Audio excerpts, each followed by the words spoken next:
প্রিয় শিক্ষার্থীরা, আজকে আমরা কেমিক্যাল বন্ডিং চ্যাপ্টারের সমযোজী বন্ধন এবং সন্নিবেশ বন্ধন নিয়ে আলোচনা শুরু করব। তো ভিডিও শুরু করার আগে বরাবরের মতো আমার রিকোয়েস্ট থাকবে, যারা এখনও আমার চ্যানেলটিকে সাবস্ক্রাইব করো নাই তারা অবশ্যই সাবস্ক্রাইব করে নাও এবং বেল বাটনটি প্রেস করে নাও, যাতে আমার ভিডিওগুলোর নোটিফিকেশন তোমাদের সামনে চলে আসে।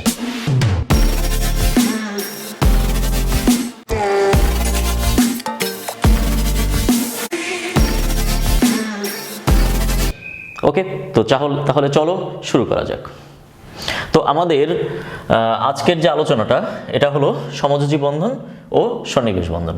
তো দেখো, আমাদের সমযোজী বন্ধনটা কি,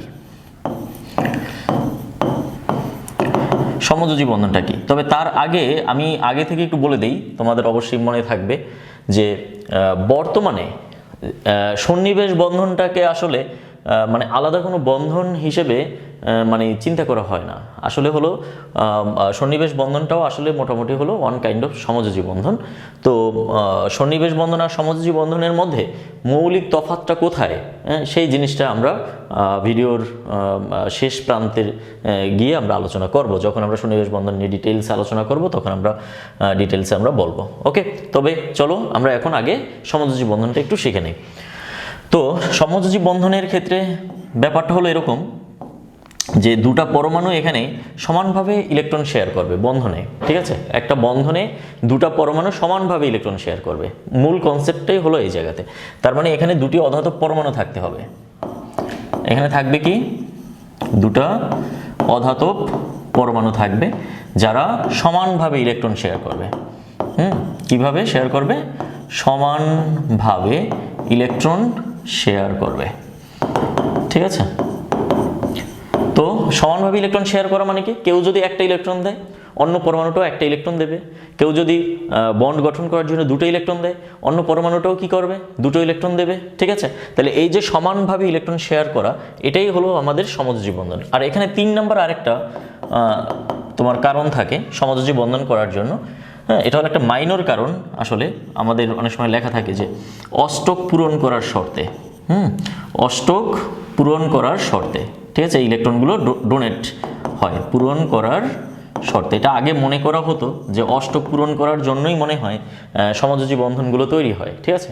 বা আগে যখন সমযোজী বন্ধনটা প্রথম আবিষ্কার হয়েছে, তখন মনে করা হতো আর কি যে অষ্টক পূরণ করবে, এটা হলো যে একটা অন্যতম একটা শর্ত। কিন্তু আসলে এই শর্তটা বর্তমানে খুবই মাইনর একটা শর্ত। কারণ আমরা এই সমযোজী বন্ধনের অ্যানালাইসিসেই আমরা দেখব যে আমাদের এমন কিছু যৌগ আছে যেখানে আমাদের আদৌ সমযোজী যৌগ আছে যেখানে আদৌ আমাদের অষ্টক পূরণ হয়নি, ঠিক আছে। তার মানে সেখানে তোমার কি থাকে? অসম্পূর্ণ অষ্টক থাকে, অসম্পূর্ণ অষ্টক থাকে। তারপরে হলো যে কি, সম্প্রসারিত অষ্টক থাকে, সম্প্রসারিত অষ্টক। মানে 8টার থেকে ইলেকট্রন কম থাকতে পারে, ঠিক আছে, আবার 8টার থেকে ইলেকট্রন বেশি থাকতে পারে, আবার 8টা ইলেকট্রনও থাকতে পারে। তাহলে অষ্টক পূরণ করার যে কন্ডিশনটা ছিল আমাদের, এটা আসলে একটা মাইনর কন্ডিশন, ঠিক আছে। তাহলে আমাদের এখানে সমযোজী বন্ধনটা ব্যাপারটা হলো যে কি, দাঁড়াও, যে দুটো অধাতব পরমাণু থাকতে হবে। এই অধাতব পরমাণুগুলো কি করবে? সমানভাবে ইলেকট্রন শেয়ার করবে। এই সমানভাবে ইলেকট্রন শেয়ার করবে, তখন অষ্টক পূরণ করার কন্ডিশনও তখন দেওয়া হয়েছে, ঠিক আছে। তাই আমরা এটা এখন পড়বো যে আসলে অষ্টক পূরণ করার শর্তে এই কন্ডিশনটা আমরা রাখবো, বাট এটা একটা মাইনর কন্ডিশন। তো এই কন্ডিশনগুলো দ্বারা যে বন্ধনগুলো গঠিত হয়, সেই বন্ধনগুলোকে আমরা কি বলবো? সমযোজী বন্ধন বলবো। আর সমযোজী বন্ধনকে আসলে আমরা ড্যাশ চিহ্ন দ্বারা প্রকাশ করি। এটাকে বলা হয় ড্যাশ চিহ্ন, ঠিক আছে। ড্যাশ চিহ্ন দ্বারা আমরা প্রকাশ করি সমযোজী বন্ধনকে। যেমন ধরো, আমরা যদি মিথেনের কথা বলি, ঠিক আছে, তাহলে মিথেনে কার্বনের সাথে হাইড্রোজেনের যে সমযোজী বন্ধনগুলো আছে, এই সমযোজী বন্ধনগুলোকে ঠিক আমরা এরকম ড্যাশ চিহ্ন দ্বারা প্রকাশ করি। কার্বনের সাথে হাইড্রোজেন ড্যাশ, কার্বনের সাথে হাইড্রোজেন ড্যাশ। কিন্তু এখানে একটা কথা মাথায় রাখতে হবে, আসলে এরকম ড্যাশটা জাস্ট আমরা আমাদের বোঝার সুবিধার্থে ব্যবহার করি। মানে এর কোনো আসলে কোনো অস্তিত্ব নেই, ড্যাশের কোনো অস্তিত্ব নেই। আসলে এখানে কি থাকে? ইলেকট্রন থাকে। কার কার ইলেকট্রন আছে? এখানে কার্বনের ইলেকট্রন আছে, আবার হাইড্রোজেনের ইলেকট্রন আছে। আসলে এখানে কোনো ড্যাশ থাকে না, প্রকৃতপক্ষে এখানে থাকে জাস্ট ইলেকট্রন ক্লাউড। কার্বনের ইলেকট্রন, হাইড্রোজেনের ইলেকট্রন, এক জোড়া ইলেকট্রন এখানে থাকে। তাহলে আমরা সমযোজী বন্ধন বলতে বুঝবো এক জোড়া ইলেকট্রনকে বুঝবো। একটা সমযোজী বন্ধন মানে এক জোড়া ইলেকট্রন। আমি একটু এখানে লিখে দিই, একটি সমযোজী বন্ধন মানে হলো কি এক জোড়া ইলেকট্রন, এক জোড়া বন্ড ইলেকট্রন, এক জোড়া কি বন্ড ইলেকট্রন। এই যে এক জোড়া বন্ড ইলেকট্রন, এই দুইটা ইলেকট্রন দুইটা পরমাণু থেকে আসছে, দুইটা ভিন্ন পরমাণু থেকে আসতে হবে। তাহলে দুইটা ভিন্ন পরমাণু থেকে যখন এক জোড়া ইলেকট্রন আসবে তখন সেখানে একটা কি হবে সমযোজী বন্ড তৈরি হবে, যে দুইটা অধাতব পরমাণু সমানভাবে ইলেকট্রন কি করবে শেয়ার করবে। যদি তোমার দুইটা সমযোজী বন্ধন থাকে তার মানে মনে করবা সেখানে দুই জোড়া বন্ড ইলেকট্রন আছে। যদি তিনটা সমযোজী বন্ধন থাকে তুমি মনে করবা সেখানে তিন জোড়া বন্ড ইলেকট্রন আছে। বুঝতে পারছো ব্যাপারটা? আচ্ছা, তো আমরা এখানে দেখো পরবর্তীতে দেখো আমরা সমযোজী বন্ধনকে আমরা প্রথমে একটু ক্লাসিফাই করে নিই। সমযোজী বন্ধনকে আমরা দেখো একক বন্ধন, একক সমযোজী বন্ধন বলতে পারি, একক সমযোজী বন্ধন। নাম্বার 2 একক সমযোজী বন্ধন মানে একক বন্ধন, ঠিক আছে। আবার আমরা বলতে পারি দ্বি সমযোজী বন্ধন, আচ্ছা এটাকে আমরা দ্বিবন্ধন বলতে পারি আর কি। তাহলে দ্বিবন্ধন এবং হলো যে কি ত্রিবন্ধন, ঠিক আছে। এটা তোমরা এই সাউন্ডটাকে তোমরা খুব ভালো করে চেনবা, ঠিক আছে। একক বন্ধন, দ্বিবন্ধন আর হলো কি ত্রিবন্ধন, এভাবে আমরা সমযোজী বন্ধনকে ক্লাসিফাই করতে পারি। তো এছাড়াও আরও একটা ক্লাসিফাই আছে আমাদের, সেটা হলো আমাদের পোলার সমযোজী বন্ধন, পোলার সমযোজী বন্ধন। নাম্বার 2 হলো আমাদের কি অপোলার সমযোজী বন্ধন। বুঝতে পারছো ব্যাপারটা? এই আর এছাড়াও আমরা যেই জিনিসটাকে একটু দেখব একই সাথে, সেটা হলো এই যে আমরা কিছুক্ষণ আগে বললাম যে আমাদের অসম্পূর্ণ অষ্টক কিভাবে গঠিত হয় সমযোজী বন্ধনের মাধ্যমে, ঠিক আছে। তারপরে হলো যে তোমার কি সম্পূর্ণ অষ্টক এবং সম্প্রসারিত অষ্টক, সম্প্রসারিত অষ্টক। এই টোটাল বিষয়গুলোই আমরা এই সমযোজী বন্ধনের মধ্যে আমরা কি করব আলোচনা করব। বুঝতে পারছো ব্যাপার? আচ্ছা, তাহলে আমরা প্রথম কন্ডিশনে আসি যে এখানে হলো যে আমাদের একক সমযোজী, দ্বি সমযোজী আর হলো যে কি ত্রিবন্ধন, এই ব্যাপারগুলো আমরা একটু আলোচনায় আসি। দেখো আমি প্রথমে একটা উদাহরণে আসি। ধরো হাইড্রোজেন অ্যাটম, ঠিক আছে। তাহলে হাইড্রোজেন, এই হাইড্রোজেনের সাথে অন্য আরেকটা হাইড্রোজেনের সাথে কি বন্ধনে থাকে একক বন্ধনে থাকে। তো এই এখানে ব্যাপারটা হলো যে কি যে এই একটা হাইড্রোজেন যার কিনা একটা ইলেকট্রন আছে আউটার সেলে, আরেকটা হাইড্রোজেন পরমাণু যার কিনা আউটার সেলে একটা ইলেকট্রন আছে। তাহলে দুইটা পরমাণু যখন তাদের সর্বশেষ কক্ষপথের যে একটা করে ইলেকট্রন আছে সেই ইলেকট্রন যদি সমভাবে শেয়ার করে তখন এখানে যে বন্ধনটা হবে, যেটাকে আমরা ড্যাশ চিহ্ন দ্বারা প্রকাশ করছি, এই বন্ধনটাকে বলা হয় একক সমযোজী বন্ধন। এটা হলো যে কি বন্ধন সমযোজী একক বন্ধন, বা আমরা বলতে পারি সমযোজী একক বন্ধন, তাহলে সুবিধা হবে উচ্চারণটা করতে, ঠিক আছে। এটাকে আমরা কি বলবো সমযোজী কি বন্ধন একক বন্ধন, ঠিক আছে। আবার সমযোজী দ্বিবন্ধন হতে পারে, সমযোজী ত্রিবন্ধন হতে পারে, সেগুলো আমরা আসবো। আবার যেমন দেখো ধরো তোমার কাছে আছে কি কার্বন, কার্বনের আউটার মোস্ট সেলে কয়টা ইলেকট্রন আছে 4টা ইলেকট্রন আছে, ঠিক আছে। তাহলে 4টা বিজোড় ইলেকট্রনকে আমরা যদি এভাবে দেখাই তাহলে কি হবে দেখো, এদের প্রত্যেকটা ইলেকট্রনের সাথে, প্রত্যেকটা বিজোড় ইলেকট্রনের সাথে একটা করে হাইড্রোজেন পরমাণু কি করতে পারে তার আউটার সেলের যে ইলেকট্রনটা আছে সেটা শেয়ার করতে পারে। বুঝতে পারছো ব্যাপারটা? তাহলে তখন কি হবে, এখানে একটা একক বন্ধন হবে, এখানে একটা একক বন্ধন হবে, এখানে একটা একক বন্ধন হবে, এখানে একটা একক বন্ধন হবে। তাহলে এগুলো সবই হলো যে কি বন্ধন সমযোজী একক বন্ধন। তাহলে একক বন্ধনে কি হচ্ছে, এই যে এখানে দুইটা ইলেকট্রন মিলে কিন্তু একটা একক বন্ধন হচ্ছে। বুঝতে পারছো ব্যাপারটা? দুইটা ইলেকট্রন মানে এখানে যে আমাদের বন্ধনকৃত অঞ্চল আছে সেখানে কিন্তু আমাদের দুইটা ইলেকট্রন আছে। ওকে, তাহলে দুইটা ইলেকট্রন মিলে হলো সমযোজী একক বন্ধন। আশা করি ব্যাপারটা ক্লিয়ারলি তোমরা বুঝতে পেরেছো, ঠিক আছে। তাহলে আমরা সমযোজী একক বন্ধন থেকে আমরা এবার আসি দ্বিবন্ধনে। দেখো আমরা যদি উদাহরণটা এখন এভাবে নিয়ে আসি, যেমন অক্সিজেনের কথা আমরা একটু তুলনা করি, ঠিক আছে। অক্সিজেনের কথাটা একটু আসি।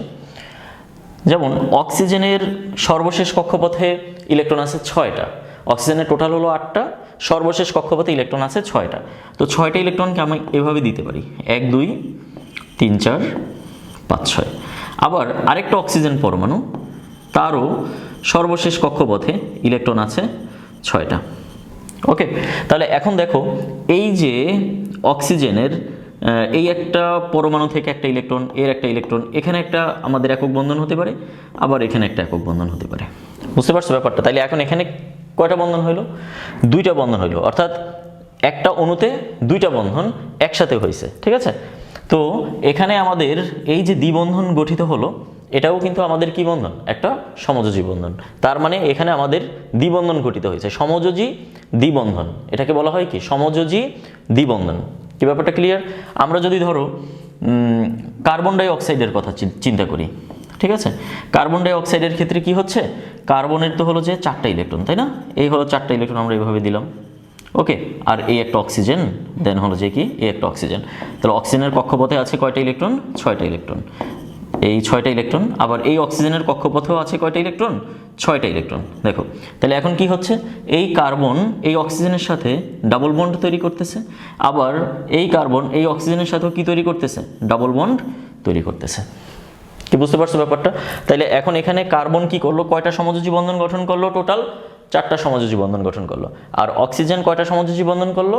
2টা সমযোজী বন্ধন গঠন করলো। ঠিক আছে, তাহলে এখন সমযোজী বন্ধন গঠন করতে যাইয়া আমাদের অষ্টক ফুলফিল হতেও পারে, আবার নাও হতে পারে। দেখো আমরা প্রথম ইলেকট্রনটাতে আসি, প্রথম উদাহরণটাতে আসি। এই যে এখানে, আচ্ছা উদাহরণটায় আমরা একটু পরে আসবো, তার আগে আমরা একটু ত্রিবন্ধনটা একটু দেখে নিই। ঠিক আছে, আচ্ছা ত্রিবন্ধনটা হলো যে কি? দেখো ত্রিবন্ধনটা দেখো, আমরা নাইট্রোজেনের কথা বলি।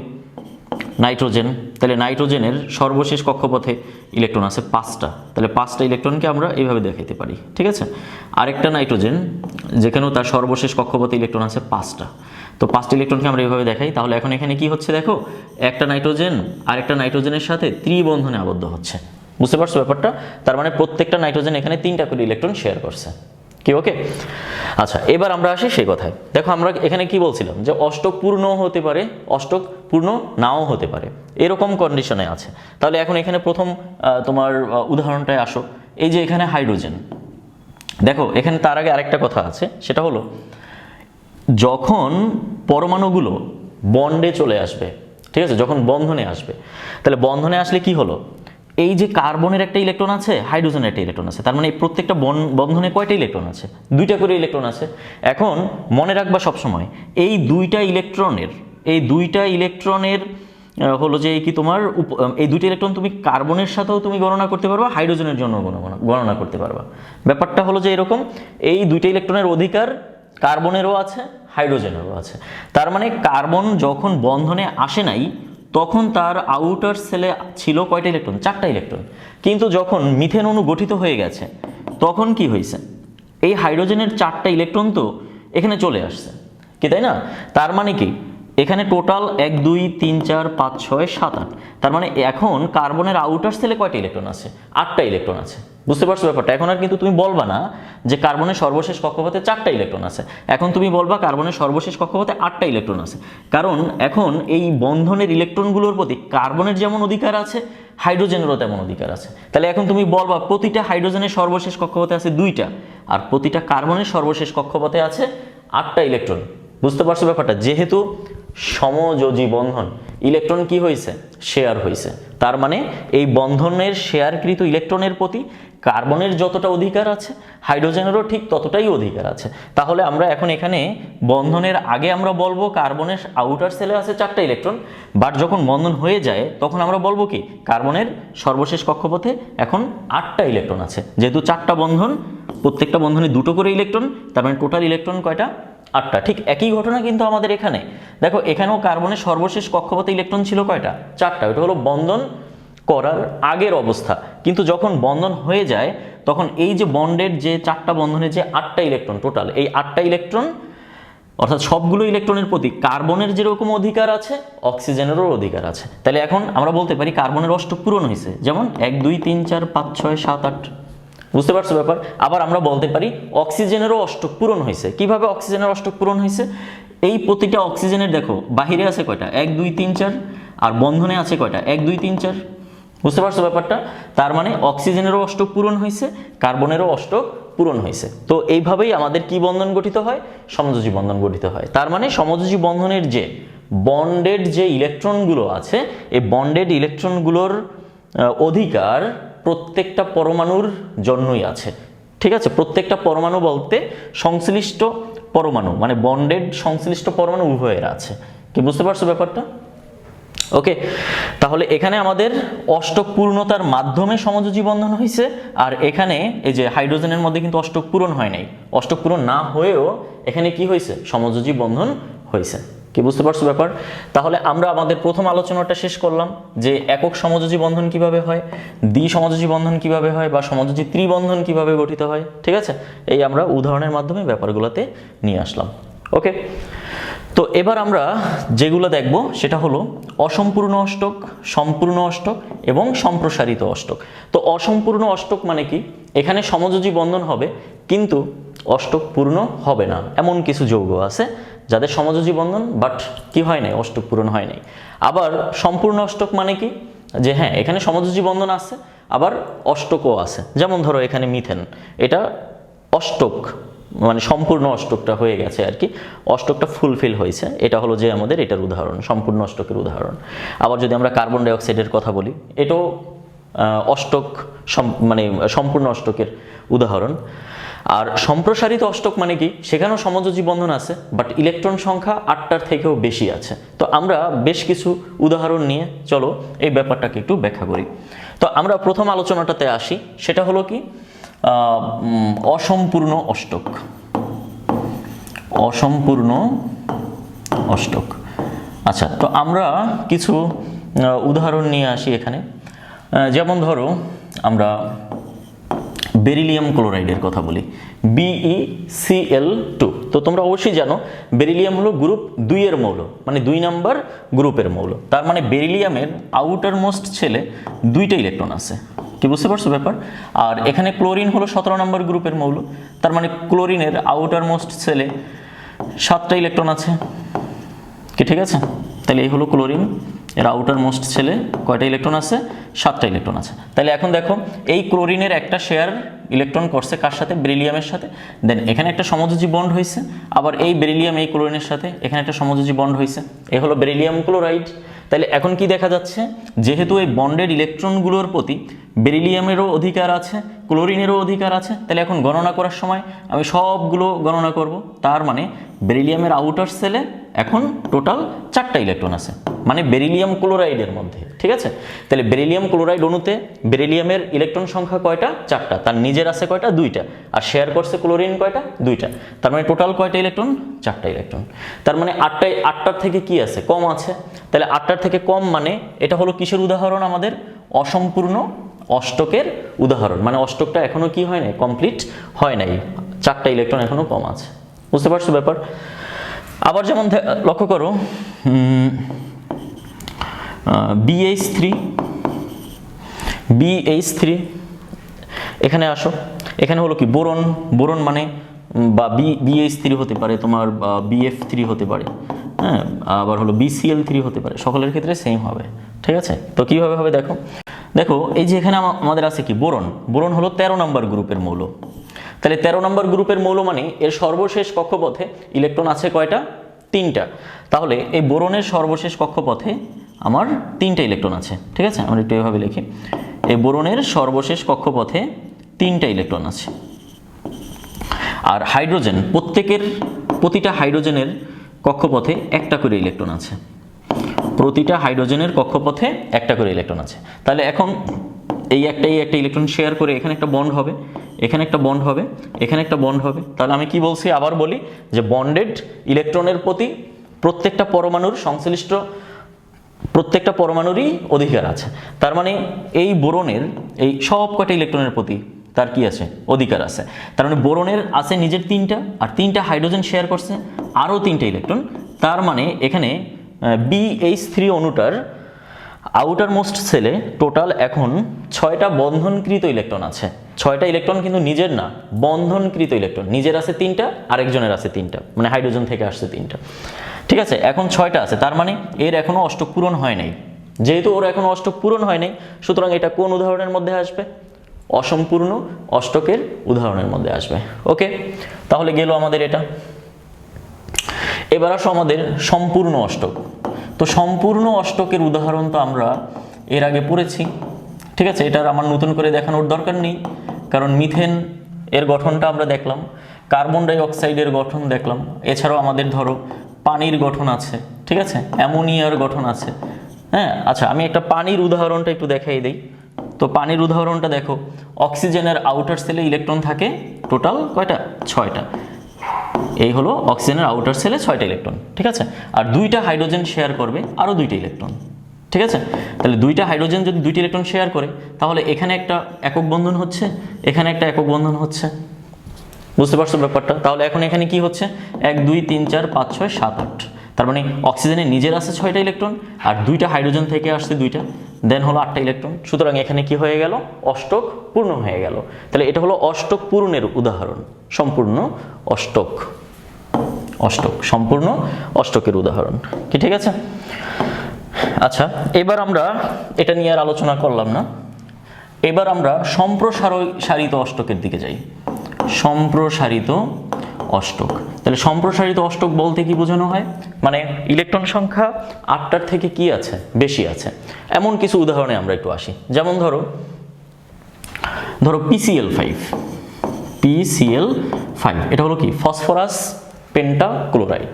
তো এখন ফসফরাসটা হলো যে পর্যায় সারণীর 15 নম্বর গ্রুপের মৌল, যেহেতু 15 নম্বর গ্রুপের মৌল, সুতরাং ফসফরাসের আউটার মোস্ট সেলে আমার 5টা ইলেকট্রন আছে। তাহলে যেহেতু 5টা ইলেকট্রন আছে, তো এখানে কি হবে? ও এখানে আরেকটা ব্যাপার মাথায় রাখতে হবে, সম্প্রসারিত অষ্টক কাদের ক্ষেত্রে হয়? সম্প্রসারিত অষ্টকটা হয় তাদের ক্ষেত্রেই যাদের ক্ষেত্রে ডি অরবিটালটা উন্মুক্ত আছে। যেমন ধরো তৃতীয় কক্ষপথ, মানে n = যদি 3 হয়, মানে আউটার মোস্ট সেলটা যদি 3rd নাম্বার হয় আর কি, ঠিক আছে, তাহলে তৃতীয় নাম্বার কক্ষপথে আমার কিন্তু 3d অরবিটাল আছে, 3rd অর মোর, মানে 3 হতে পারে, 4 হতে পারে, 5 হতে পারে, বুঝতে পারছো? বাট ন্যূনতম কত হবে? 3 হবে, কারণ 3 হতে হলে তখন কি হয়, এখানে আমার 3s আছে, 3p আছে এবং কি 3dও আছে, বুঝতে পারছো ব্যাপার? তাহলে তাদের ক্ষেত্রে আসলে আমরা এই সম্প্রসারিত অষ্টকগুলোকে আমরা পাবো। ওকে, তো সে কারণে কিন্তু আমরা এখানে ফসফরাসের উদাহরণ নিয়ে আসছি, আমরা কিন্তু নাইট্রোজেনের উদাহরণ নিয়ে আসিনি, কারণ NCl5 কিন্তু হয়ই না, ঠিক আছে। এটা আমার পি ব্লক মৌলের চ্যাপ্টারে আছে, বা PCl5 মানে সম্ভব, PCl5 এর গঠনটা সম্ভব, বাট NCl5 সম্ভব নয়। PCl5 সম্ভব, কিন্তু NCl5 সম্ভব নয়। আমার পি ব্লক মৌলের যে প্রশ্নাবলী আছে, সে প্রশ্নাবলীতে সেখানে এই প্রশ্নটা দেওয়া আছে। তো যাই হোক, আমরা এখন ওদিকে যাচ্ছি না। তো আমি কি বলছি যে সম্প্রসারিত অষ্টক কাদের ক্ষেত্রে হবে? আউটার সেলটা ন্যূনতম কমপক্ষে 3টা কক্ষপথ থাকতে হবে, যেখানে ডি অরবিটালটা উন্মুক্ত অবস্থায় থাকবে। তো এই অবস্থায় কি হচ্ছে দেখো, এই যে ফসফরাস, ওর সর্বশেষ কক্ষপথে যে 5টা ইলেকট্রন আছে, তো 5টা ইলেকট্রনকে আমরা ঠিক এইভাবে দিতে পারি, ঠিক আছে। এই হলো তার কয়টা ইলেকট্রন? আউটার সেলের 5টা ইলেকট্রন। আর প্রত্যেকটা ক্লোরিন এখানে শেয়ার করবে, প্রত্যেকটা ক্লোরিন শেয়ার করবে এখানে একটা করে ইলেকট্রন, ঠিক আছে। প্রত্যেকটা ক্লোরিন এখানে একটা করে ইলেকট্রন সে শেয়ার করবে বন্ডের মধ্যে, ঠিক আছে, একটা করে ইলেকট্রন শেয়ার করবে প্রত্যেকটা ক্লোরিন। তো এখন এখানে দেখো, এই একটা একক বন্ড, এই একটা একক বন্ড, এই ফসফরাসের সাথে ক্লোরিনের এই একটা একক বন্ড, ফসফরাস ক্লোরিনের সাথে এই একটা একক বন্ড, এই একটা একক বন্ড, বুঝতে পারছো ব্যাপারটা? তাহলে এখানে কয়টা বন্ড হয়ে গেল? 5টা বন্ড হয়ে গেল। তাহলে প্রতিটা বন্ডের জন্য 2টা ইলেকট্রন, তাহলে 5টা বন্ডের জন্য এখানে কয়টা ইলেকট্রন আছে? 10টি বন্ড ইলেকট্রন আছে। তাহলে 10টা বন্ড ইলেকট্রন মানে কিন্তু আমাদের কি হয়ে গেল? আচ্ছা, 10টা ইলেকট্রন মানে এখানে কিন্তু আমাদের অষ্টকের কি হয়ে গেল? সম্প্রসারণ হয়ে গেল। বুঝতে পারছো আশা করি ব্যাপারটা, ঠিক আছে। এটা হলো আমাদের সম্প্রসারিত অষ্টকের একটা উদাহরণ। এরকম আরও অনেক উদাহরণ আছে, যেমন ধরো SF6 সালফার হেক্সা ফ্লোরাইড। তাইলে সালফারের আউটার সেলে ইলেকট্রন আছে 6টা, আর 6টা ফ্লোরিন শেয়ার করছে আরও 6টা ইলেকট্রন, দ্যাট মিন্স 12টা বন্ড ইলেকট্রন আছে, বুঝতে পারছো? তার মানে এখানে সালফারের আউটার সেলে টোটাল কয়টা বন্ড ইলেকট্রন আছে? 12টা বন্ড ইলেকট্রন আছে, ঠিক আছে। আবার যেমন ধরো আমরা যদি বলি যে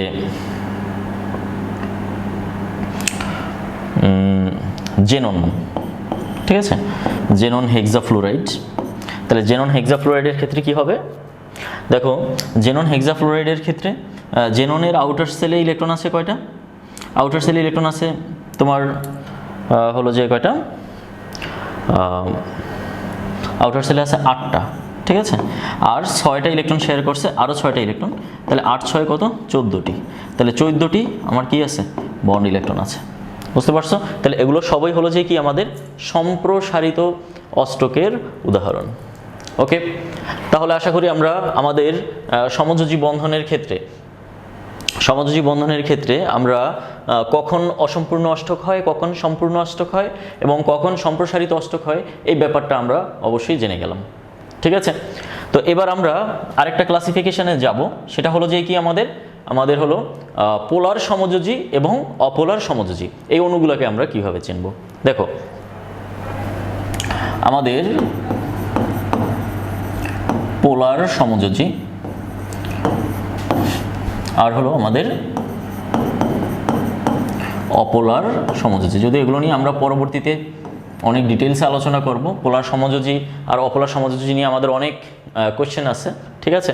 তো এখন আমরা জাস্ট যৌগুলোকে চিনে ফেলবো, যেহেতু আমাদের সমযোজী বন্ড আমরা পড়তেছি, তো সমযোজী অণুগুলো কী কী সেগুলো আমাদের চিনতে হবে, তাই আমরা পোলার আর অপোলার সমযোজীর কিছু আলোচনাও এখানে আমরা শিখে নেব, ঠিক আছে। তাহলে দেখো পোলার সমযোজী আর অপোলার সমযোজীকে চিনতে গেলে তোমার অবশ্যই ইলেকট্রোনেগেটিভিটিটা মনে রাখতে হবে, তড়িৎ ঋণাত্মকতা, ইলেকট্রোনেগেটিভিটি, বুঝতে পারছো? তো তড়িৎ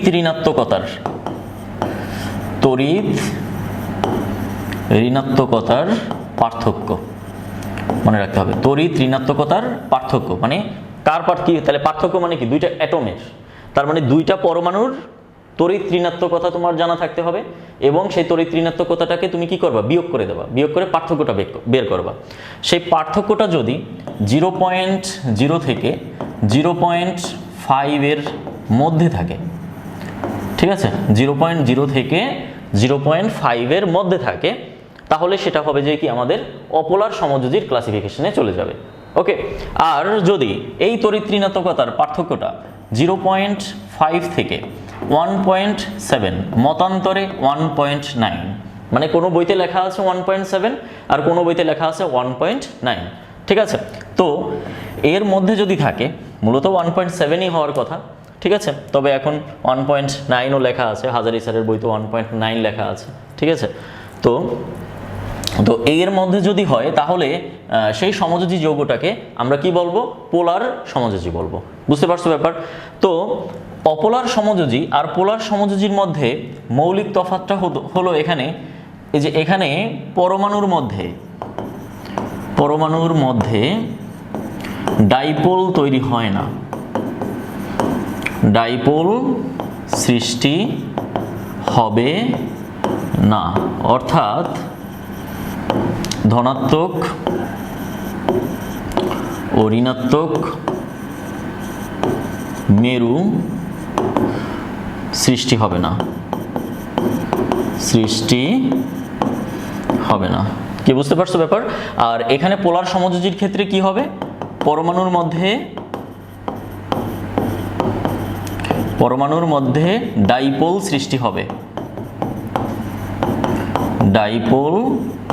সৃষ্টি হবে, অর্থাৎ আংশিক ধনাত্মক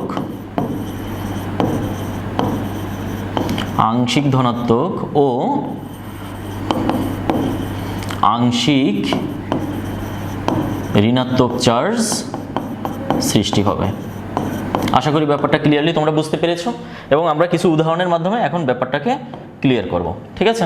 তো আসো আমরা প্রথমে কিছু উদাহরণে আসি, যেটা কিনা অপোলার সমযোজী। যেমন ধরো আমাদের মিথেন অণু CH4, মিথেন অণুটাকে আমি অপোলার সমযোজী লিখলাম। কেন মিথেন অণুটা অপোলার সমযোজী? দেখো এখানে আছে কি কার্বন আর হলো কি হাইড্রোজেন, তাহলে কার্বনের সাথে হাইড্রোজেনের যে বন্ডেড ইলেকট্রনগুলো আছে, এই বন্ডেড ইলেকট্রনগুলো কোনো পরমাণুর প্রতি বিশেষ আকৃষ্ট হয় কিনা। দেখো কার্বনের তড়িৎ ঋণাত্মকতার মান 2.5 আর হাইড্রোজেনের তড়িৎ ঋণাত্মকতার মান 2.1, তার মানে মানের ব্যবধানটা কত, 0.4, তাহলে 0.4 মানে এটা 0.0 থেকে 0.5 মধ্যে আছে। তাহলে 0 থাকা মানে হলো কি, পরমাণুর মধ্যে কি তৈরি হবে না, ডাইপোল তৈরি হবে না। আর ডাইপোল তৈরি না হওয়া মানে এখানে আংশিক ধনাত্মক এবং আংশিক ঋণাত্মক চার্জও তৈরি হবে না, তার মানে এটা অপোলার অণু। বুঝতে পারছো ব্যাপারটা? কিন্তু আমি যদি এখানে পানির কথা বলি, H2O, তাহলে পানিতে অক্সিজেনের সাথে হাইড্রোজেনের যে বন্ধনগুলো আছে, এখানে কি হচ্ছে দেখো, অক্সিজেনের তড়িৎ ঋণাত্মকতার মান 3.5, হাইড্রোজেনের তড়িৎ ঋণাত্মকতার মান 2.1, মানের ব্যবধানটা কত বলো, 1.4। তাহলে যেহেতু মানের ব্যবধানটা 1.4, সুতরাং এখানে কি তৈরি হবে, ডাইপোল তৈরি হবে। দেখো এখানে কি তৈরি হবে, ডাইপোল তৈরি হবে। তার মানে কি এখানে আংশিক ধনাত্মক আর আংশিক ঋণাত্মক তৈরি হবে। তাহলে কে হবে আংশিক ধনাত্মক আর কে হবে আংশিক ঋণাত্মক? তাহলে দেখো এখানে এই যে দুইটা পরমাণু আছে, এর মধ্যে তড়িৎ ঋণাত্মকতার মান কম কার, হাইড্রোজেনের, তাহলে হাইড্রোজেনটা হবে ধনাত্মক। আর যার তড়িৎ ঋণাত্মকতার মান বেশি সে হবে কি, ঋণাত্মক। তার মানে এখানে অক্সিজেনটা হবে নেগেটিভ চার্জ আর হাইড্রোজেনটা হবে কি, পজিটিভ চার্জ। কি বুঝতে পারছো ব্যাপারটা? তাহলে এইভাবে এটাকেই আমাদের বলা হয় পোলার সমযোজী, আর এই অণুটাকে বলা হয় কি আমাদের অপোলার সমযোজী। কি বুঝতে পারছো ব্যাপার? তাহলে এখন আমি যেহেতু এটা বলতেছি, একটা উদাহরণ দেই যে সাধারণ তাপমাত্রায় পানি তরল, H2S কেন গ্যাস। ঠিক আছে, তাহলে এই উদাহরণটা একটু আমি নিয়ে আসি। যদিও এই প্রশ্নটা আমার পি ব্লক এলিমেন্টসের কোশ্চেন বলির মধ্যে আমার দেওয়া আছে, ঠিক আছে, তবু আমি এখানে একটু বলে দিই, পানি তরল H2S গ্যাসীয়, এর কারণটা কি? ঠিক আছে, এর কারণটা হলো আমরা যে পানির কথা বলি, পানিটা হলো একটা পোলার সমযোজী। এইমাত্রই আমরা বললাম পানিটা হলো যে কি আমাদের পোলার সমযোজী। তার মানে এখানে হাইড্রোজেনটা হলো পজিটিভ আর অক্সিজেনটা হলো কি নেগেটিভ। তাহলে একটা পানির পজিটিভ প্রান্তের সাথে অন্য আরেকটা পানির নেগেটিভ প্রান্তের একটা কি থাকে, আকর্ষণ বল থাকে। ফলে হাজার হাজার কোটি কোটি লক্ষ কোটি ইউনিট পানির অণু পরস্পরের সাথে কি হইতে পারে, আকর্ষিত অবস্থায় থাকতে পারে, যেহেতু এরা ডাইপোল অবস্থায় থাকে, ধনাত্মক এবং ঋণাত্মক প্রান্ত আছে। আর আমরা জানি কি, ধনাত্মক এবং ঋণাত্মক প্রান্ত পরস্পরকে কি করে, আকর্ষণ করে। অর্থাৎ একটার পজিটিভ অন্য আরেকটার নেগেটিভ পরস্পরকে কি করবে, আকর্ষণ করবে। তার মানে ডাইপোল যখন সৃষ্টি হবে তখন অবশ্যই সেখানে আকর্ষণ বল কাজ করবে। বুঝতে পারছো ব্যাপার? কিন্তু আমাদের H2S গ্যাস কেন? কারণটা হলো এখানে যে হাইড্রোজেন সালফাইড তৈরি হয়েছে, সালফারের তড়িৎ ঋণাত্মকতার মান 2.5, কিন্তু হাইড্রোজেনের হলো কত, 2.1। মানের ব্যবধানটা কত বলো, 0.4। আর 0.4 হওয়া মানে কি, এদের মধ্যে তো কোনো ডাইপোল তৈরি হবে না। ঠিক আছে, আর যদি ডাইপোল তৈরি না হয়, মানে ধনাত্মক প্রান্ত ঋণাত্মক প্রান্ত সৃষ্টি না হয়, তাহলে এরকম একটা H2S এর সাথে অন্য আরেকটা H2S এর কোনো আকর্ষণ বল তৈরি হবে না। তাহলে যখন কোনো আকর্ষণ বল তৈরি হবে না, তখন তাদের মধ্যে থাকবে শুধুমাত্র দুর্বল ভ্যান্ডার ওয়ালস বল। আর আমরা জানি দুর্বল ভ্যান্ডার ওয়ালস বলটা এরকম যে এখানে অণুগুলো একেবারে নিকটে আসতে পারে না, অণুগুলো একটা সার্টেন দূরত্ব পর্যন্ত আকর্ষণ বলটা কাজ করে, দেন আবার তারা কিন্তু আবার বিকর্ষণ বলের কারণে আবার দূরে সরে যায়। আলটিমেটলি অণুগুলা মানে ভ্যান্ডার ওয়ালস আকর্ষণ বলের মাধ্যমে কিছুটা কাছে আসতে পারে, বাট সম্পূর্ণ কাছে আসতে পারে না। অর্থাৎ তরল স্টেট, মানে ভৌত অবস্থাটা তরল হওয়ার মতো যতটা কাছে আসার কথা ততটা কাছে তারা আসতে পারে না বলেই এরা একক অণু হিসেবে এই সিস্টেমের মধ্যে অবস্থান করে, তাই এর ভৌত অবস্থাটা গ্যাসীয় হয়ে যায়। আশা করি ব্যাপারটা ক্লিয়ারলি তোমরা বুঝতে পেরেছো। তাহলে আমরা সমযোজী বন্ধনে আমরা বেশ কিছু প্রকারভেদ নিয়ে আলোচনা করলাম। কি কি? একক বন্ধন, দ্বিবন্ধন, ত্রিবন্ধন, তারপরে আমরা হলো যে কি সম্প্রসারিত অষ্টক, অসম্পূর্ণ অষ্টক এবং অষ্টক নিয়ে কাজ করলাম। আর হলো এখন আমরা পোলার সমযোজী এবং অপোলার সমযোজী নিয়েও আমরা কাজ করলাম। আশা করি ব্যাপারটা ক্লিয়ারলি তোমরা বুঝতে পেরেছো। ওকে, তাহলে আমরা এবার আমাদের অসমযোজী বন্ধন, যেটাকে আমরা সন্নিবেশ বন্ধন বলি, সেই সন্নিবেশ বন্ধনে আমরা আলোচনা করব। তো চলো আমরা যাই কিসে, সন্নিবেশ, বা এটাকে আমরা বলবো অসমযোজী বন্ধন। অসমযোজী বন্ধন। তো অসমযোজী বন্ধন মানে কি? তার মানে সমযোজী বন্ধনে কি ছিল, দুটা পরমাণু সমানভাবে তোমাকে ইলেকট্রন দিয়েছে, মানে দুইটা পরমাণুর মধ্যে ইলেকট্রনের যে আদান প্রদান এটা ইকুয়ালি হয়েছে, মানে একটা পরমাণু যদি একটা দেয় অন্য পরমাণুটাও একটা ইলেকট্রন দিছে, একটা পরমাণু দুইটা দিছে অন্য পরমাণুটাও দুইটা দিছে, ঠিক আছে। তো এখানে কি হবে, একটা বন্ডেডের জন্য তো দুটো ইলেকট্রন দরকার, এখানে একটা পরমাণুই ইলেকট্রন দেবে আর অন্য পরমাণু ইলেকট্রন দেবে না। মানে ব্যাপারটা হলো এরকম যে ধরো এ হলো একটা পরমাণু যার একটা ইলেকট্রন আছে, আবার বি একটা পরমাণু তারও একটা ইলেকট্রন আছে, তাহলে এ আর বি এর মধ্যে এই যে শেয়ারকৃত ইলেকট্রন সমানভাবে হয়েছে, ইলেকট্রন এই বন্ডের মধ্যে দুটো পরমাণু সমানভাবে দিছে, তাই এটাকে আমরা সমযোজী বন্ধন বলছি। কিন্তু যদি ঘটনা এরকম হয় যে এখানে ইলেকট্রন দুটো শুধুমাত্র একটা পরমাণু থেকেই আসবে, ঠিক আছে, অন্য আরেকটা পরমাণু ইলেকট্রন দেবে না, কিন্তু এই ইলেকট্রন দুটাকে রাখার জন্য সে তার স্পেস দেবে, ফাঁকা স্পেস দেবে, ঠিক আছে, ফাঁকা স্পেস দেবে। এটাকে আমরা তীর চিহ্ন দ্বারা প্রকাশ করলাম, যদিও এখন তীর চিহ্ন দ্বারা প্রকাশ করে না, সেটা আমরা পরবর্তীতে সংযোজন করে নেব, ঠিক আছে।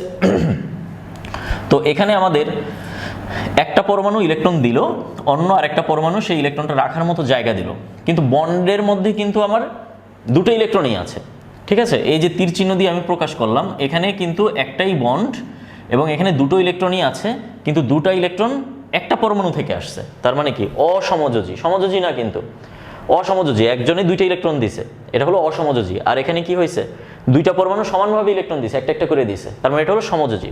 তার মানে এই বন্ধনকে বলা হয় কি, অসমযোজী বন্ধন বলা হয়। তাহলে অসমযোজী বন্ধন কিভাবে হবে? নাম্বার 1 কন্ডিশন, দুটি পরমাণুর মধ্যে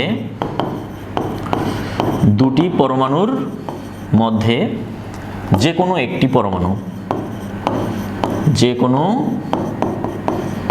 একটি পরমাণু বন্ডের জন্য দুইটি ইলেকট্রন দান করবে এবং অপর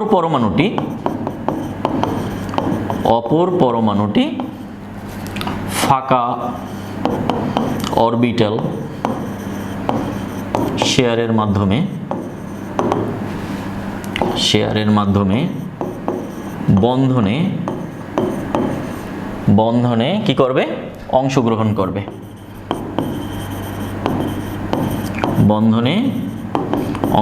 করবে, এই বন্ধনকে অসমযোজী বন্ধন বা আমরা সন্নিবেশ বন্ধন বলি। আশা করি ব্যাপারটা ক্লিয়ারলি তোমরা বুঝতে পেরেছো, ঠিক আছে। তো এখন দেখো, এই যে আমাদের যে পরমাণুটা ইলেকট্রন ডোনেট করছে এটাকে আমরা বলি দাতা পরমাণু, আর যে পরমাণুটা ইলেকট্রন গ্রহণ করছে এটাকে বলি আমরা গ্রহীতা পরমাণু, ঠিক আছে। তার মানে একটা হলো যে আমাদের দাতা পরমাণু আর আরেকটা পরমাণু কি, ইলেকট্রন গ্রহীতা পরমাণু। তো এখন এই দাতা পরমাণু আর ইলেকট্রন গ্রহীতা পরমাণু, অর্থাৎ দাতা হবে কারা আর গ্রহীতা হবে কারা, এদের বেশ কিছু কন্ডিশন আছে, সেই কন্ডিশনগুলো আমরা এখন ধারাবাহিকভাবে আলোচনা করব। আসো আমরা আমাদের প্রথম কন্ডিশনে আসি যে দাতা পরমাণু কারা হয়। দাতা পরমাণু সোজা কথা আমার কি করতে হবে, ইলেকট্রন ডোনেট করতে হবে, কি তাই না? তো ইলেকট্রন ডোনেট করতে হবে, তার মানে অবশ্যই তার ইলেকট্রন থাকতে হবে, ঠিক আছে। তাহলে তার সিস্টেমে যদি মুক্ত জোড় ইলেকট্রন থাকে, মুক্ত জোড় ইলেকট্রন থাকে, ঠিক আছে। তাহলে মুক্ত জোড় ইলেকট্রন মানে কি, তার ওই ইলেকট্রনগুলো, সংশ্লিষ্ট ইলেকট্রনগুলো এখন অবধি কোনো বন্ডে যায়নি, ঠিক আছে, মানে নন বন্ড অবস্থায় আছে। নন বন্ড ইলেকট্রনটাই হলো যে আমাদের আসলে মুক্ত জোড় ইলেকট্রন, ঠিক আছে। তাহলে যখন দেখবে যে তার সিস্টেমের মধ্যে নন বন্ড ইলেকট্রন আছে, মানে এখনো ইলেকট্রনগুলো বন্ধনে যায়নি, তখন তারা কি করতে পারবে, সেই ইলেকট্রনগুলো কাউকে দিতে পারবে। বুঝতে পারছো ব্যাপার? তো তারা কি হবে, দাতা পরমাণু হবে। কি ব্যাপারটা ক্লিয়ার? আর হলো যে কি আমাদের ধরো নেগেটিভ চার্জ থাকে, নেগেটিভ চার্জ থাকবে, ঠিক আছে, নেগেটিভ চার্জ থাকবে। তাহলে নেগেটিভ চার্জ থাকা মানেও কিন্তু কি, নেগেটিভ চার্জ কাউকে দেওয়া মানে কিন্তু সেখানে দুটো ইলেকট্রন দেওয়া আর কি, ঠিক আছে। এটা এই ধারণাটা তোমাদের একটু মাথায় রাখতে হবে। হ্যাঁ, যদি তোমার কোনো একটা আয়নের নেগেটিভ চার্জ আছে, তো নেগেটিভ চার্জ কোথাও যাওয়া মানে সেখানে আসলে কি চলে গেল, সেখানে আসলে দুটো ইলেকট্রন চলে গেল, ঠিক আছে। তাহলে সোজা কথা, আমার দাতা পরমাণু দুটো ইলেকট্রন দেবে, কমপক্ষে দুটো ইলেকট্রন দান করবে। দুটো ইলেকট্রন মানে কি, এক জোড়া, তার মানে তার কমপক্ষে এক জোড়া মুক্ত ইলেকট্রন থাকতে হবে, অথবা তার নেগেটিভ চার্জ থাকতে হবে। তাহলে নেগেটিভ চার্জ কোথাও যদি যায়, মনে করবা সেখানে এক জোড়া ইলেকট্রন গেছে। কি বুঝতে পারছো ব্যাপার? তাহলে এটা হলো আমার দাতা পরমাণুর যে কনফিগার, যে এই জিনিসগুলো থাকতে হবে। আরেকটা আছে কি আমাদের গ্রহিতা পরমাণু। তাহলে গ্রহিতা পরমাণুর সিস্টেমটা কি হতে হবে? গ্রহিতা পরমাণুর সিস্টেমটা কি হতে হবে? দেখো, গ্রহিতা পরমাণুর হতে হবে এরকম যে তার ফাঁকা অরবিটাল লাগবে, ফাঁকা অরবিটাল থাকতে হবে, ঠিক আছে। এখন এই ফাঁকা অরবিটালটা, এটা এস অরবিটালটাও থাকতে পারে ফাঁকা, তার পি অরবিটালও ফাঁকা থাকতে পারে, তার ডি অরবিটালও ফাঁকা থাকতে পারে। সোজা কথা, তার ফাঁকা অরবিটালটা থাকতে হবে, এটাই হলো আমাদের মুখ্য বিষয়, ঠিক আছে। আর ফাঁকা অরবিটাল থাকতে হবে, এটা হলো এক কথা। 2 নাম্বার হলো অষ্টক অপূর্ণ থাকতে পারে, অষ্টক অপূর্ণ থাকবে, ঠিক আছে। যদিও অষ্টক পূর্ণ থাকার পরেও ফাঁকা অরবিটাল থাকতে পারে, ঠিক আছে। অষ্টক পূর্ণ থাকার পরেও ফাঁকা অরবিটাল থাকতে হবে।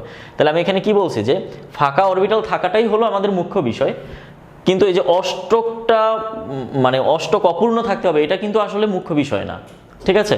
অষ্টক অপূর্ণ থাকলে তো ফাঁকা অরবিটাল থাকবেই, এটা তো নিশ্চিত। আবার অষ্টক পূর্ণ থাকার পরেও তাদের ফাঁকা অরবিটাল থাকতে পারে। বুঝতে পারছো ব্যাপার? তাহলে সেটা আমরা পরবর্তীতে দেখব, ঠিক আছে। আর হলো 3 নম্বর কন্ডিশন হলো পজিটিভ চার্জ, ঠিক আছে, পজিটিভ চার্জ। কারণ পজিটিভ চার্জ যদি থাকে, ঠিক আছে, তাহলে সে কি করতে পারবে, একজোড়া ইলেকট্রন গ্রহণ করতে পারবে, তার মানে সে নেগেটিভ চার্জকে রিসিভ করতে পারবে। যখন সে নেগেটিভ চার্জকে রিসিভ করতে পারবে, দেন হলো যে কি, সেখানে আমাদের একটা কি বন্ধন হয়ে যাবে, আমাদের সেখানে একটা অসমযোজী বন্ধন হয়ে যাবে দাতা পরমাণু আর গ্রহিতা পরমাণুর ক্ষেত্রে, ঠিক আছে। তো এখানে আরেকটা ব্যাপার একটু বলে রাখা ভালো, সেটা হলো তোমরা অবশ্যই যখন সেকেন্ড পার্টে যাইয়া তোমরা অ্যাসিড এবং ক্ষারের বিভিন্ন তত্ত্বগুলো পড়বা, যেমন আর্হেনিয়াসের তত্ত্ব আছে, তারপর হলো ব্রোনস্টেড লোরির প্রোটনীয় মতবাদ আছে, তারপর হলো লুইসের ইলেকট্রনীয় মতবাদ আছে। তো সেই লুইসের ইলেকট্রনীয় মতবাদটা কিন্তু তোমার এই সন্নিবেশ বন্ধনের সাথে রিলেটেড, একদম 100% রিলেটেড, ঠিক আছে, এই অসমযোজী বন্ধন। তো সেই ব্যাপারটার সাথেও তোমরা এখনই একটু মানে বুঝে নাও, তাহলে তখন তোমাদের বুঝতে অসুবিধা হবে না, সুবিধাই হবে অনেক। তো লুইস অ্যাসিড কারা জানো? লুইস অ্যাসিড হলো যে তারাই যারা মুক্ত জোর ইলেকট্রন কি করে, গ্রহণ করে। যারা মুক্ত জোর ইলেকট্রন গ্রহণ করে তাদেরকে আমরা কি বলবো, লুইস অ্যাসিড বলবো। আর লুইস ক্ষার কারা? লুইস ক্ষার কারা? যারা মুক্ত জোর ইলেকট্রন দান করে, তারা হলো যে কি, লুইস ক্ষার। তাহলে দেখো এখানে লুইস অ্যাসিডকে আমরা La দ্বারা প্রকাশ করি, লুইস ক্ষারকে Lb দ্বারা প্রকাশ করি। লুইস বেজ, বি মানে বেজ, এ মানে অ্যাসিড, এল মানে লুইস। ওকে, তাহলে এখন দেখো মুক্তজোর ইলেকট্রন দান যারা করবে তারা হলো যে কি, দাতা পরমাণু। আর মুক্তজোর ইলেকট্রন গ্রহণ যারা করবে তারা হলো যে কি, গ্রহিতা পরমাণু। এই যে ঠিক দাতা পরমাণু আর হলো কি, গ্রহিতা পরমাণু। এবার তুমি এখানে বসাই দাও, দাতা পরমাণু মানে কি, দাতা পরমাণু মানে কি, লুইস ক্ষার। তাহলে এই যে দাতা পরমাণু, এরাই কি হয়ে যাবে, লুইস ক্ষার হয়ে যাবে। লুইস ক্ষারের তাহলে শর্তগুলো কি কি, মুক্তজোর ইলেকট্রন থাকতে হবে, নেগেটিভ চার্জ থাকতে হবে। আশা করি ব্যাপারটা ক্লিয়ারলি বুঝতে পারতেছো। অ্যান্ড হলো যে কি, আমাদের গ্রহিতা পরমাণুর ক্ষেত্রে কি হবে, গ্রহিতা পরমাণুর ক্ষেত্রে কি হবে, এরা হলো লুইস অ্যাসিড হবে। যারা গ্রহিতা পরমাণু তারা কি হবে, লুইস অ্যাসিড হবে কি, ঠিক আছে। তাহলে গ্রহিতা পরমাণু মানেই লুইস অ্যাসিড, লুইস অ্যাসিডের এই কনফিগারেশনের যে কোনো কিছু থাকতে পারে। আর দাতা পরমাণু মানে লুইস ক্ষার, তাদের এই কনফিগারেশনের যে কোনো কিছু থাকতে পারে। ওকে, যে আমাদের যদি সন্নিবেশ বন্ধন হয় তখন কিন্তু আমাদের হলো যে কি তীর চিহ্ন দ্বারা প্রকাশ করা হয়, সন্নিবেশ বন্ধনগুলোকে আমরা তীর চিহ্ন দ্বারা প্রকাশ করি, ঠিক আছে, এটা আমরা বলেছিলাম। আচ্ছা, ওটা মনে হয় ক্রস করে ফেলাইছি। তো যাই হোক, সন্নিবেশ বন্ধনকে কি চিহ্ন দ্বারা প্রকাশ করা হয়? তীর চিহ্ন দ্বারা প্রকাশ করা হয়, এরকম, ঠিক আছে, এরকম তীর চিহ্ন দ্বারা প্রকাশ করা হয়। কিন্তু বর্তমানে বা আধুনিক সিস্টেমে এই তীর চিহ্নটাকে উঠাই ফেলাইছে, উঠাইয়া আমাদের ওই যে সমযোজী বন্ধনটা আমরা যেভাবে দেখাই না, ড্যাশ চিহ্ন, এই ড্যাশ চিহ্নর মতোই কিন্তু আমরা কি করি, দেখাই। তো এখন এই যে তীর চিহ্নটা যখন ড্যাশ চিহ্ন হবে, মানে অসমযোজী বন্ধনটাকে যখন আমি এই ড্যাশ চিহ্ন দ্বারা প্রকাশ করব, তখন আমার কিছু মৌলিক চেঞ্জ আসবে। সে মৌলিক চেঞ্জগুলো তোমাদের একটু বুঝতে হবে।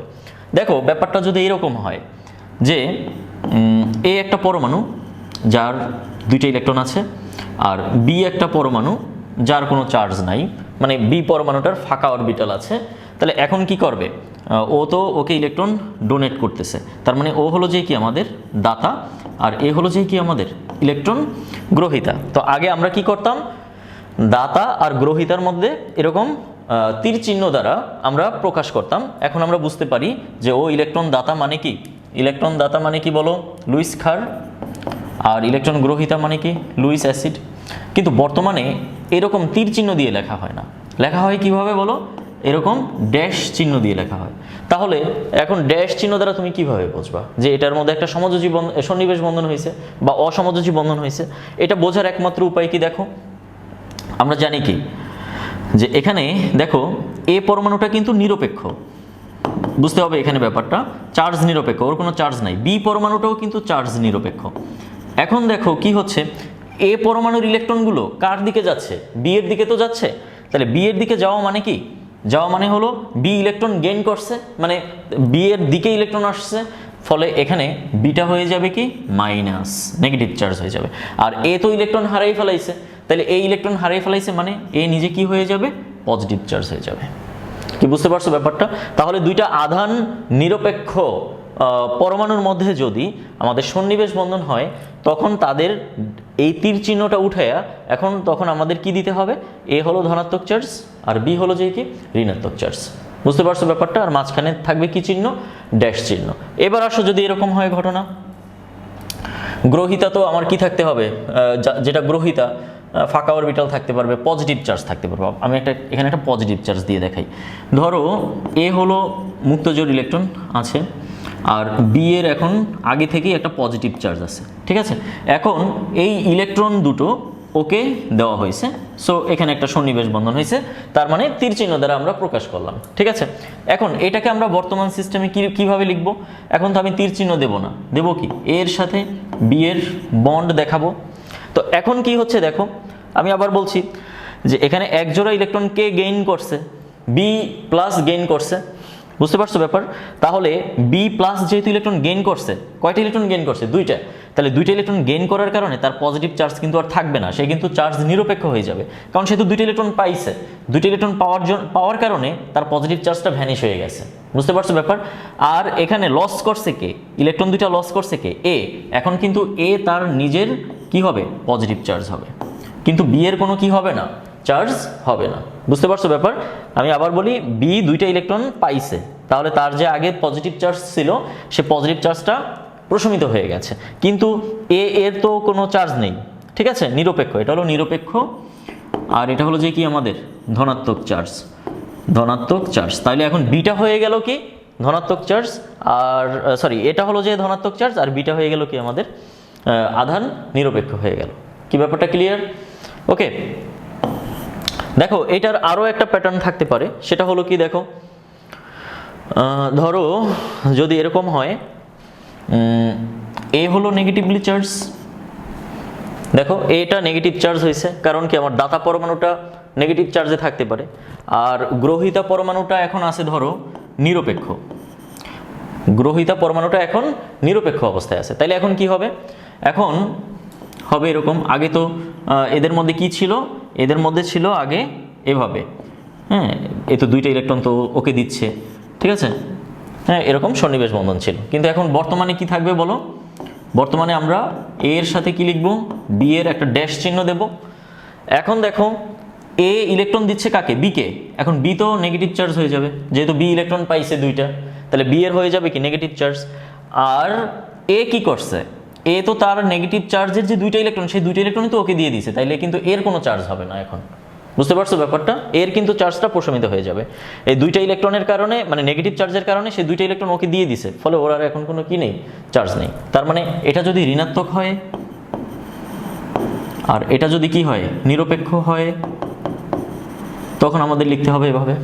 দেখো খুব মোস্ট ইম্পর্ট্যান্ট, ঠিক আছে? এগুলো যদি তুমি না বুঝো, ইলেকট্রন কোথায় যাইলে কি হবে না হবে, তাহলে কিন্তু তোমরা বুঝতে পারবে না, ঠিক আছে?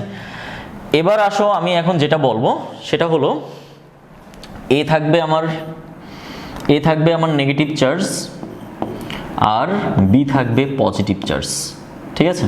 এখন কি হবে ঘটনা, A negative charge, B positive charge, এদের মধ্যে যখন সন্নিবেশ বন্ধন হবে, এটা কিন্তু আর সন্নিবেশ বন্ধন থাকবে না, এটা আসলে সমযোজী বন্ধনেই কনভার্ট হয়ে যাবে।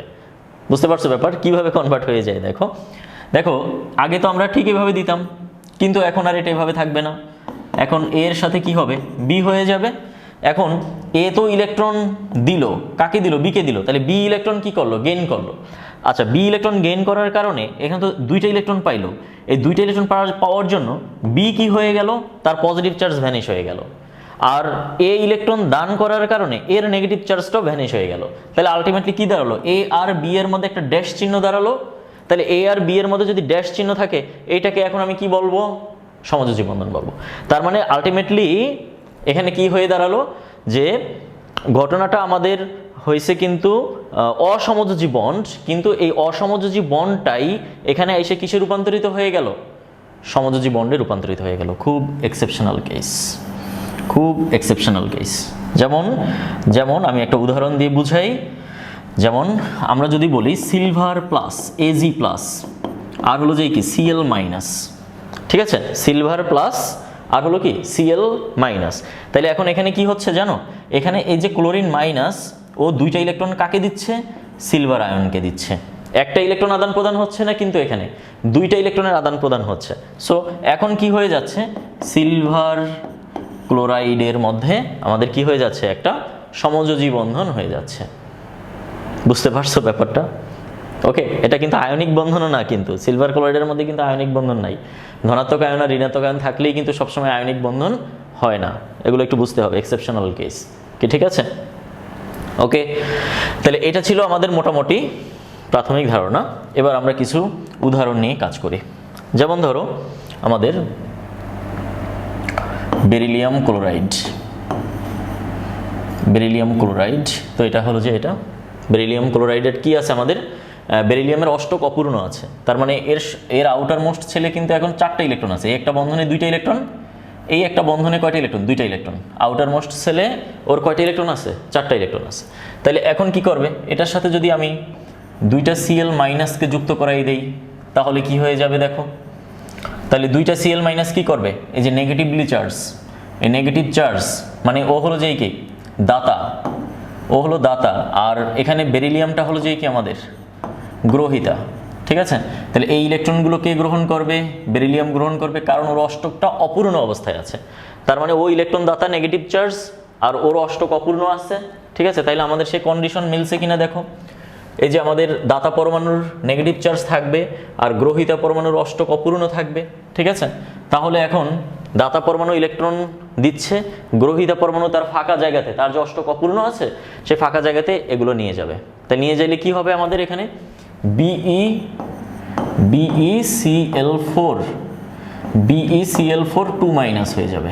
বুঝতে পারছো ব্যাপারটা, 2- হয়ে যাবে। তার মানে এখানে কি দাঁড়ালো, এই 2- হলো আসলে কার, এটা হলো যে আমাদের বেরিলিয়ামের 2-, কারণ এই ইলেকট্রনগুলো কাকে দেবে, ওকে দেবে। তো ও তো নিরপেক্ষ, তাহলে নিরপেক্ষ মানে কি, এই 2টা ইলেকট্রন পাইয়া ও নেগেটিভ চার্জ হয়ে যাবে, আর ওরা 2টা ইলেকট্রন দেওয়ার পর ওরা স্বাভাবিক হয়ে যাবে। তাহলে এটার গঠনটা কি হবে, BeCl4, এটার গঠনটা কি হবে, এটা হবে, হলো বেরিলিয়াম, দেন হলো যে কি আমাদের এখানে তো আগে থেকে 2টা ক্লোরিন আছে, আরও 2টা ক্লোরিন আসলো, আর এখানে হয়ে গেল কি আমাদের 2-, দেন এটা হলো যে কি আমাদের বেরিলিয়াম ক্লোরাইড। আমরা কিন্তু এখন আর তীর চিহ্ন দিয়ে দেখাবো না, তীর চিহ্ন দিয়ে না দেখে আমরা ঠিক এভাবে দেখাবো।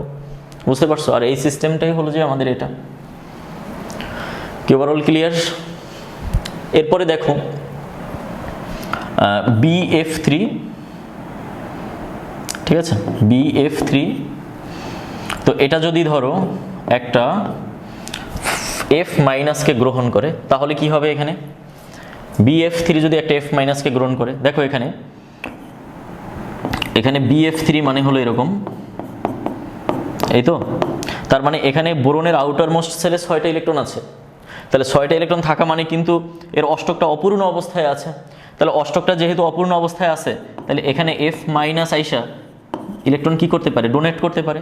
তাহলে এটা তো আধান নিরপেক্ষ, তাহলে F মাইনাস যদি ওকে ইলেকট্রন ডোনেট করে তাহলে ও নেগেটিভলি চার্জ হয়ে যাবে, ঠিক আছে। তাহলে হয়ে যাবে কি আমাদের B, এ একটা F, এ একটা F, এ একটা F, আগে থেকে 3টা আছে। এই Fটা যখন এখানে আসবে তখন এই বোরনটা নেগেটিভ চার্জ হয়ে যাবে। দেন আমরা এটাকে কি লিখতে পারি, BF4 মাইনাস লিখতে পারি। বুঝতে পারছো ব্যাপারটা? ওকে, এরপর আসো আমাদের এরকম আসলে আরো অনেক আছে, অনেক। যেমন ধরো এবার আমাদের লিখলাম আমরা SF4। এখন কিন্তু দেখো হলো কি সম্প্রসারিত অষ্টক এর ব্যাপারটাই আসবে। দেখো SF4 এর ক্ষেত্রে কি হয়, SF4 দুইটা ফ্লোরিনকে যুক্ত করতে পারে, দুইটা F মাইনাস ফ্লোরাইডকে যুক্ত করতে পারে তার আউটার মোস্ট সেলে। তাহলে কি হবে এখানে SF6 2 মাইনাস হতে পারে। কিভাবে দেখো, সালফার এখানে তার 4টা ফ্লোরিনের সাথে যুক্ত আছে, তার মানে 8টা, আর এর এক জোড়া মুক্ত জোড় ইলেকট্রন আছে, ঠিক আছে। সালফারের 1 2 3 4 5 6, হ্যাঁ, আউটার মোস্ট সেলে 6টা ইলেকট্রন, এক জোড়া আছে, আর হলো যে কি আমাদের F। এখন সালফারের দেখো 3D অরবিটাল আছে, D অরবিটাল আছে, তার মানে তার D অরবিটালে কি আছে, ফাঁকা জায়গা আছে। তাহলে সালফারের যেহেতু D অরবিটালে ফাঁকা জায়গা আছে, তাহলে দুইটা ফ্লোরাইড সেখানে যে কি করতে পারে, দুইটা ফ্লোরাইড সেখানে যে অবশ্যই সন্নিবেশ বন্ধন গঠন করতে পারে, ঠিক আছে। 2F মাইনাস সেখানে যে কি করবে, সন্নিবেশ বন্ডে অংশগ্রহণ করবে। তাহলে সন্নিবেশ বন্ডে অংশগ্রহণ করলে এই ফ্লোরিনগুলো এখানে চলে আসবে, নেগেটিভ চার্জগুলো দুইটা এখানে চলে আসবে, দেন হলো যে কি আমাদের এই স্ট্রাকচারে চলে যাবে SF6 2 মাইনাস। এখানে কিন্তু সালফারের 2টা ইলেকট্রন আছে, বুঝতে পারছো ব্যাপারটা, 2টা ইলেকট্রন কিন্তু কোথাও যায় নাই, মুক্তজোড় ইলেকট্রন আছে, এখানে কিন্তু জাস্ট সন্নিবেশ বন্ধন হয়েছে। বুঝতে পারছো ব্যাপারটা, এখানে সন্নিবেশ বন্ধন হয়েছে শুধুমাত্র।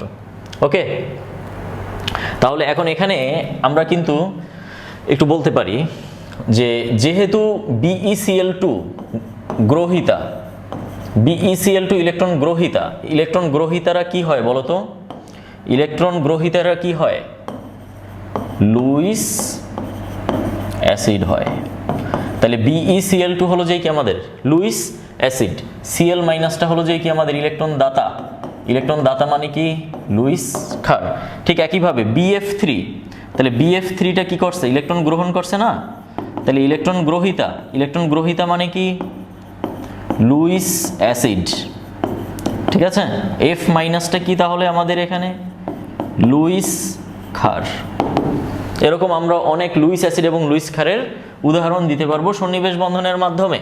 তাহলে SF4, তাহলে SF4টা হলো যে কি আমাদের ইলেকট্রন গ্রহিতা, তার মানে এটা লুইস অ্যাসিড। আবার 2F মাইনাসটা হলো যে কি আমাদের লুইস ক্ষার। কি ব্যাপারটা বুঝতে পারতেছো আশা করি? ওকে, দেখো আমাদের অ্যালুমিনিয়াম ক্লোরাইড লুইস অ্যাসিড ব্যাখ্যা করো। কিন্তু AlF3 মানে অ্যালুমিনিয়াম ফ্লোরাইড লুইস অ্যাসিড নয়, লুইস অ্যাসিড নয়। এর কারণটা কি বলতে পারো?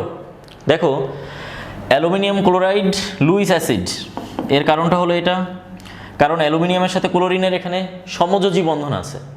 এখানে অ্যালুমিনিয়াম ক্লোরাইডের মধ্যে বন্ধনটা হলো কি বন্ধন, সমযোজী বন্ধন, কিন্তু অ্যালুমিনিয়াম ফ্লোরাইডের মধ্যে বন্ধনটা হলো আয়নিক বন্ধন, ঠিক আছে। তাহলে যেহেতু এটা সমযোজী বন্ধন, তাহলে এখানে কি হচ্ছে, এখানে অ্যালুমিনিয়ামের সাথে ক্লোরিনের এরকম সমযোজী বন্ধন থাকে, এবং এই সমযোজী বন্ধনে দেখা যাচ্ছে অ্যালুমিনিয়ামের আউটার মোস্ট সেলে টোটাল 6টা ইলেকট্রন আছে। বুঝতে পারছো? এর আউটার মোস্ট সেলে টোটাল ইলেকট্রন সংখ্যা কয়টা? 6টা। তাহলে এখন ধরো অ্যালুমিনিয়াম ক্লোরাইডের সাথে ধরো তুমি অ্যামোনিয়া যুক্ত করবা। ধরো অ্যামোনিয়ার কি আছে? মুক্ত জোড় ইলেকট্রন আছে। তাহলে অ্যামোনিয়ার মুক্ত জোড় ইলেকট্রনটা এখানে ডোনেট করে এখানে আমাদের একটা কি বন্ধন হতে পারে? এখানে আমাদের একটা সন্নিবেশ বন্ধন হতে পারে। বুঝতে পারছো? তার মানে অ্যালুমিনিয়াম ক্লোরাইডের অ্যালুমিনিয়ামটা ইলেকট্রন গ্রহীতা। তাহলে ইলেকট্রন গ্রহীতা মানে হলো যে কি? Luis acid. বুঝতে পারছো ব্যাপারটা? এখানে একটা কি বন্ধন হতে পারে? আমাদের সন্নিবেশ বন্ধন হতে পারে। তার মানে এটাকে আমরা কিভাবে লিখি? এ হলো অ্যালুমিনিয়াম ক্লোরাইড বন্ডেড, এ হলো যে কি আমাদের অ্যামোনিয়া, এখানে এটা নেগেটিভ চার্জ, এখানে এটা হলো কি চার্জ, এখানে মুক্তজোড় ইলেকট্রন যেহেতু এখানে চলে আসছে, তার মানে এখানে এটা হলো যে কি পজিটিভ চার্জ। এটা আমরা এভাবেও লিখতে পারি, অথবা ওল্ডেস্ট ভার্সনে আমরা এটা তীর চিহ্ন দিয়ে এইভাবে লিখতে পারি। হয় এভাবে লিখবা, না হয় এইভাবে লিখবা। কি বুঝতে পারছো ব্যাপারটা? ওকে, আচ্ছা। এই কারণে আমরা বলতে পারি যে অ্যালুমিনিয়াম ক্লোরাইডটা একটা কি লুইস অ্যাসিড। কিন্তু অ্যালুমিনিয়াম ফ্লোরাইডটা তো লুইস অ্যাসিড নয়। এর কারণটা কি? এর কারণটা হলো এখানে আয়নিক বন্ধন। তো আয়নিক বন্ধনে কি হয় দেখো, আয়নিক বন্ধনে এখানে অ্যালুমিনিয়াম ফ্লোরাইড এর মধ্যে আসলে অ্যালুমিনিয়াম 3+ আয়ন থাকে আর হলো 3F- আয়ন থাকে। তাহলে এখন এই ঘটনাতে কি দেখা যাচ্ছে যে অ্যালুমিনিয়াম 3+ মানে এর অষ্টক পূর্ণ। বুঝতে পারছো ব্যাপারটা? অ্যালুমিনিয়াম 3+ এর ইলেকট্রন বিন্যাসটা যদি তুমি করো তাহলে পাবা 1s2 2s2 2p6। তাহলে 2p6 মানে কিন্তু এখানে কিন্তু অ্যালুমিনিয়াম 3+, ওখানে কিন্তু অ্যালুমিনিয়াম না। কিন্তু অ্যালুমিনিয়াম ক্লোরাইডের মধ্যে অ্যালুমিনিয়ামের ইলেকট্রন বিন্যাসটা হলো কি 1s2 2s2 2p6 3s2 3p1। তার মানে এর আউটার মোস্ট সেলে আছে 3টা ইলেকট্রন। আর অ্যালুমিনিয়াম 3+ এর ইলেকট্রন বিন্যাসে আউটার সেলটা কিন্তু ইলেকট্রন দ্বারা ফুলফিল। বুঝতে পারছো? এর অষ্টকপূর্ণ। আবার ফ্লোরাইডেরও কিন্তু অষ্টকপূর্ণ। এর ইলেকট্রন বিন্যাসটা হলো যে কি সেম 1s2 2s2 2p6। তাহলে এখানে ফ্লোরাইড আয়ন এবং অ্যালুমিনিয়াম আয়ন এদের উভয়ের কিন্তু অষ্টকপূর্ণ। তাহলে অষ্টকপূর্ণ থাকলে সে তো ইলেকট্রন গ্রহীতাও হতে পারবে না, ইলেকট্রন দাতাও হতে পারবে না। বুঝতে পারছো ব্যাপার? তার মানে এখানে ও ইলেকট্রন দানও করবে না, গ্রহণও করবে না। তার মানে অ্যালুমিনিয়াম ফ্লোরাইডটা যেহেতু কোনো ইলেকট্রন দান করতে পারবে না বা ইলেকট্রন গ্রহণও করতে পারবে না, ঠিক আছে, ফলে এটা লুইস অ্যাসিড হতে পারবে না, ইলেকট্রন গ্রহণ করবে না, তাই এটি লুইস অ্যাসিড হবে না। কি বুঝতে পারছো ব্যাপারটা? ওকে, তাহলে আমরা যে কোভ্যালেন্ট বন্ড বা সন্নিবেশ বন্ডটা আমরা পড়তেছি, তো সন্নিবেশ বন্ড দিয়ে কিন্তু আমরা লুইস অ্যাসিড লুইস ক্ষারের অনেক বিষয়গুলোকে আমরা ব্যাখ্যা করতে পারি। কি বুঝতে পারছো ব্যাপার? ওকে ওকে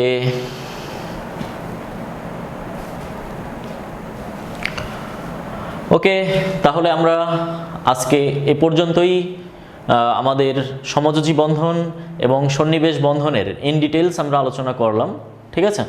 তো আশা করি আমাদের ক্লাসটা তোমাদের ভালো লেগেছে এবং অবশ্যই তোমাদের অনেক হেল্প করবে আজকের ক্লাসটা। তো